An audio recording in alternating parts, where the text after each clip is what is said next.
एक लड़की सुनसान सीट पर अकेली बैठी थी। शाम का समय था, रात होने वाली थी। वो लड़की अपनी सीट पर अकेली बैठी हुई थोड़ी बहुत नींद के कारण झुक रही थी तो कभी उठ रही थी। वो लड़की देखकर ऐसा मालूम हो रहा था कि उससे अकेला कोई सफ़र करने के लिए भेजा है, मतलब उसके साथ कोई भी और आने जाने वाले लोग नहीं है। इतने में वहां उस ट्रेन की बोगी में टीसी आ गया था टिकट चेक करने के लिए। जैसे ही टिकट चेक करने वालों को देखी वह लड़की अचानक घबरा गई और उसकी नींद थोड़ा भी टूट गई थी। वो लड़की जैसे ही बेटी को अपने पास आती देख रहे थे वैसे वैसे ही घबराना शुरू कर रही थी।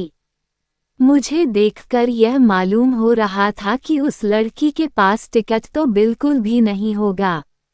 इसी कारण से वह लड़की टिकट चेक करने वालों को देखकर ऐसे काम पर ही थी जैसे उसके पास टिकट हो ही ना हो। जैसी टिकट चेक करने वाले उस लड़के से पूछता है कि टिकट दिखाओ, तभी वह लड़की गुमसुम और मधुर आवाज में कहती है कि मेरे पास टिकट नहीं है, मुझे बहुत जरूरी काम है, मेरी माँ की मृत्यु हो गई है, इसी काम से मैं शहर से गांव जा रही हूँ। मैं जल्दीबाजी में घर में पैसा भी भूल चुकी हूँ, इस कारण से मैं टिकट भी नहीं ले पाई थी। सुबह टिकट चेक करने वाले कहते हैं कि अगर आपने टिकट नहीं लिए तो आपको 300 रुपये फाइन देना होगा। ये देखकर लड़की के होश उड़ गए और उसकी आंखों से आंसू बहने जैसे लग रहे थे। मतलब कैसा मालूम हो रहा था कि वह लड़की कुछ देर में रो देती है। फिर उसके बाद वह लड़की टिकट चेक करने वाले को समझाते हुए कहती है कि मेरे पास टिकट नहीं है और पैसे भी नहीं है। अगर मेरे पास पैसे रहते तो मैं टिकट जरूर कटा लेती, मैं किसी मजबूरी के कारण अपने गांव जा रही हूँ, इसी कारण से मैंने टिकट नहीं ले पाई है। उसे बहुत किसी तरह से टिकट चेक करने वाले को समझाकर वह लड़की भेज देती है। टिकट चेक करने वालों को भी उसका भी पर दया आ जाती है और वह पूरी सफ़र तय करने तक का टिकट भी फ्री में उसे दे देता है। वहाँ पास के बैठे ऊपर वाली सीट से मैं ये सब उन सभी नज़ारा देख रहा था। जब मैंने उस लड़की को देखा तो वह लड़की सोने ही वाली थी और अपना चादर उठाकर सोने के लिए अपने शरीर पर ओढ़ ली थी। थोड़ी देर बीत जाने के बाद उस लड़के को शायद नींद नहीं आ रही थी। फिर मैंने नीचे उतरा वॉशरूम जाने के लिए तो उस लड़के से मैंने पूछ ही लिया था। मैंने उस लड़के से पूछा था कि क्या आपके पास बिल्कुल भी पैसे नहीं है। वो लड़की घबराए और कहती है कि मैं जल्दीबाजी में घर से निकल गई हूँ, जिस कारण से मैं पैसे लेना उसी भूल गई हूँ।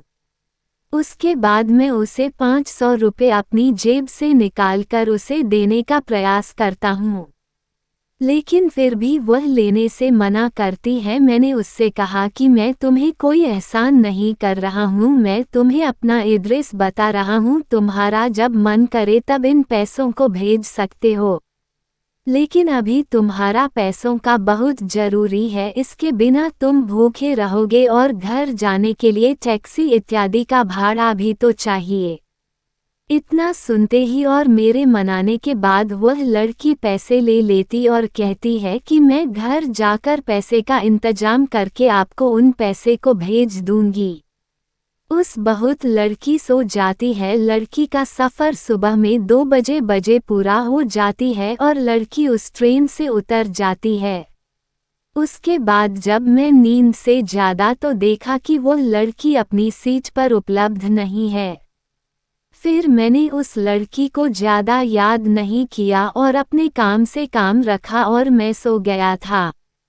घर पहुंचकर उस दिन बीत जाने के बाद करीब 1 साल बीत जाने के बाद मैंने जिस पते पर पैसे भेजने के लिए एड्रेस दिया था उस पर एक चिट्ठी आती है। वह चिट्ठी उसी लड़के के द्वारा भेजी गई थी जिसमें लड़की चिट्ठी में लिखती है कि मेरी प्यारी हमसफ़र और मेरे अजनबी हमसफ़र, आपके ही कारण मेरा सफ़र सुहाना हुआ था। अब मैं आपका कर्ज उतारना चाहती हूँ, लेकिन पैसे भेज कर मैं आपका कर्ज नहीं उतार सकती हैं। ऐसे में मेरी ख्वाहिश है कि मैं आपसे एक बार मिलकर आपका शुक्रिया अदा करूं। साथ ही साथ उसे चिट्ठी पर नीचे मिलने के जगह के बारे में तथा समय के बारे में भी बताया गया था। यह देख मुझे रहा नहीं गया था। मैं उस दिन का इंतजार करने लगाता हूँ जिस दिन ये वक्त आएगा और मैं उस अजनबी लड़की से मिल पाऊंगा।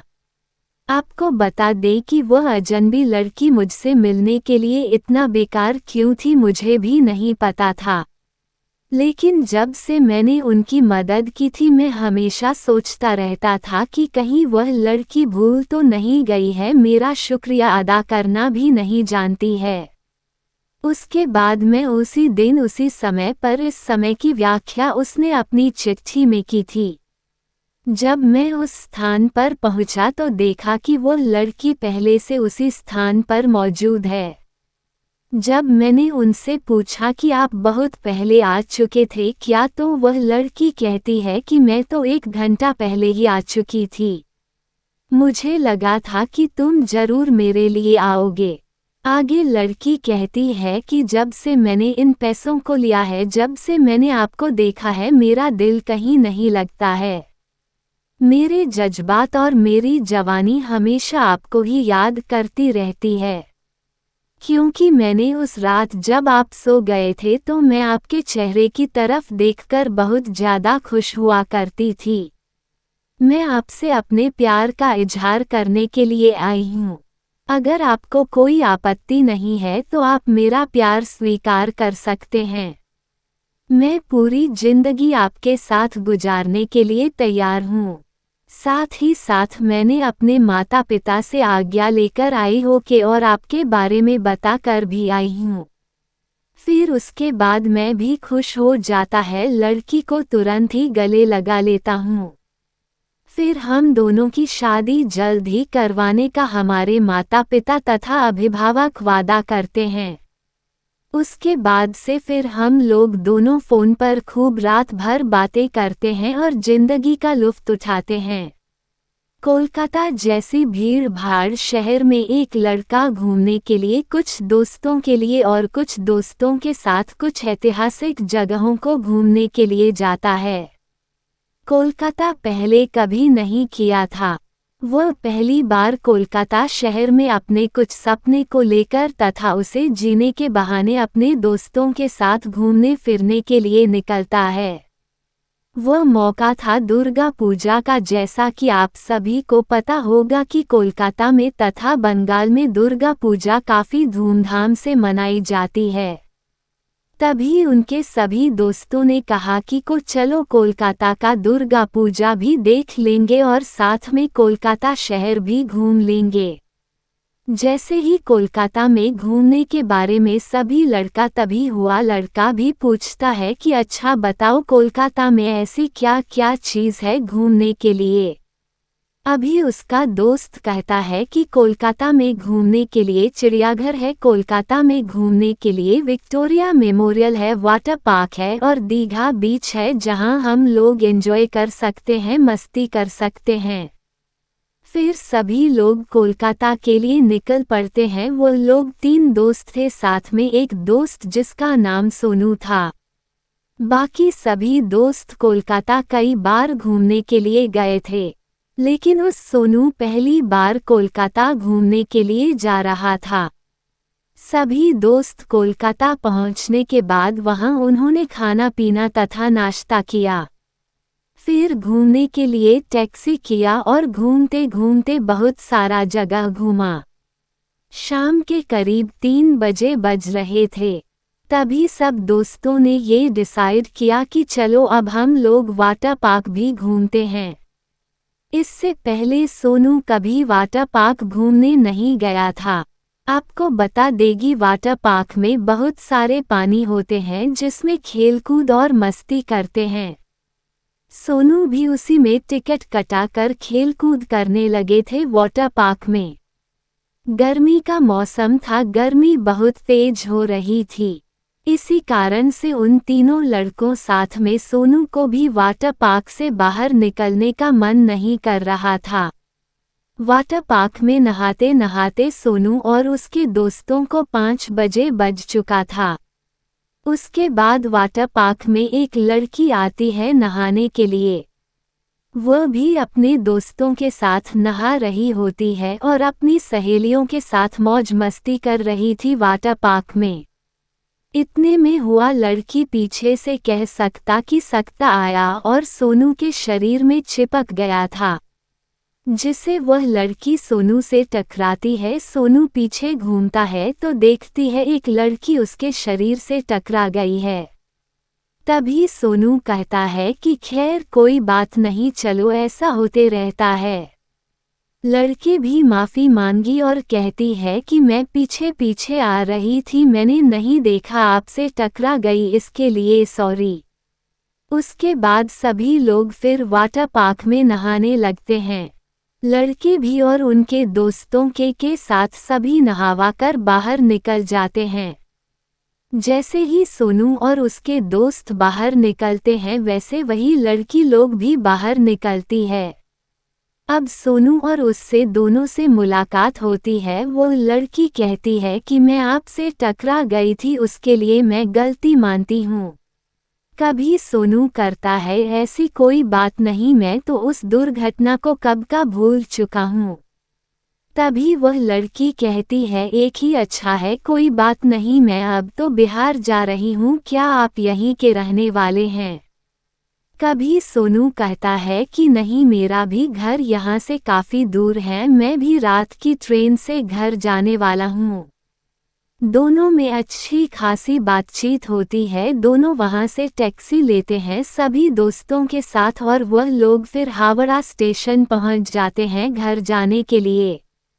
जैसे ही सभी लोग हवाई स्टेशन में पहुँचते हैं सभी लोग टिकट खरीदने के लिए इधर उधर चले जाते हैं। तभी वह लड़की और सोनू अकेले हो जाते हैं और वह प्लेटफॉर्म को ढूंढे ढूंढे एक जगह से दूसरी जगह चले जाते हैं। अब तो सोनू और वह लड़की बस एक साथ दो ही लोग हैं, बाकी सभी लोग इधर उधर गुम हो गए थे। फिर दोनों ने कहा कि शाम हो चुकी है, ट्रेन रात 10 बजे है, चले हम लोग कुछ खा पी लेते हैं, वरना ट्रेन में कुछ खाने पीने की नहीं मिलेगा तो रात भर भूखे ही रहना पड़ेगा। वो लड़की भी कहती है कि ठीक है, चलो हम लोग कुछ खाते हैं। वो दोनों खा पी कर स्टेशन आती है और ट्रेन का इंतजार करती है। ट्रेन आती है और दोनों ट्रेन के डिब्बे में चढ़कर बैठ जाती है। हवाई स्टेशन पर ट्रेन करीब 1-1.5 घंटा पहले ही आ चुकी थी।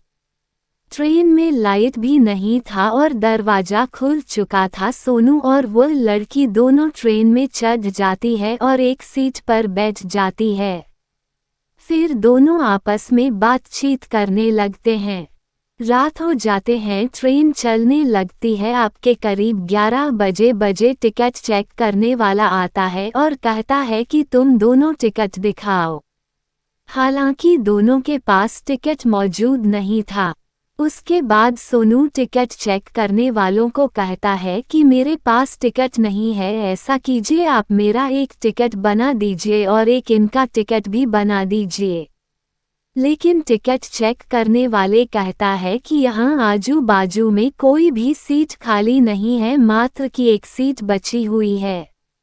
सीट एक है मेरे पास और तुम लोग 2 आदमी हो, जल्दी बताओ किसको सीट चाहिए, उसको मैं बना देता हूँ। तभी वह लड़की कहती है कि आप ही बना लीजिए, मैं ऐसे ही चली जाऊंगी। फिर सोनू कहता है कि मैं तो लड़का हूँ, कहीं भी बैठकर सुपर जा सकता हूँ। आप तो लड़की हो, अच्छा से जाओ, सीट लेकर सो जाओ। लड़की सीट पर जाकर सो जाती है और वहां जाने के बाद लड़की कहती है कि यहाँ तो बहुत सारा जगह है, तुम भी आ जाओ, हम दोनों बैठकर एक साथ पूरी रात गुजार लेंगे। लड़का बहुत थका हुआ था दिन भर घूमने के बाद, मतलब कि सोनू भी थका हुआ था दिन भर घूमने के बाद और वह भी सीट पर आराम करना चाहता था। जैसे ही वह लड़की बुलाती है तो सोनू तुरंत ही ऊपर चला जाता है सीट के ऊपर और बैठ जाता है। अब बैठे बैठे दोनों को नींद आने लगती है। रात के करीब 1 बजते हैं। दोनों आराम से बैठकर सफ़र कर रहे थे। तभी वह लड़की कहती है कि सीट तो बहुत ज़्यादा खाली है, तुम एक साइड सर कर सो जाओ, दूसरे सेट सर करके मैं सो जाती हूँ। दोनों ऐसा ही करता है और सो जाता है। सोते सोते सुबह हो जाती है और दोनों अपने घर की तरफ ट्रेन से गुजर जाती है। सबसे पहले लड़की की मंजिल पहुंच जाती है। वह ट्रेन से उतर जाती है और लड़का का मोबाइल नंबर लेकर जाती है। उसके बाद दोनों में खूब बातचीत शुरू हो जाती है और दोनों आपस में प्रेम करने लगते हैं। फिर एक बार दोनों आपस में मिलते हैं और दोनों के घर वालों को भी जानकारी दिया जाता है। फिर दोनों की शादी हो जाती है।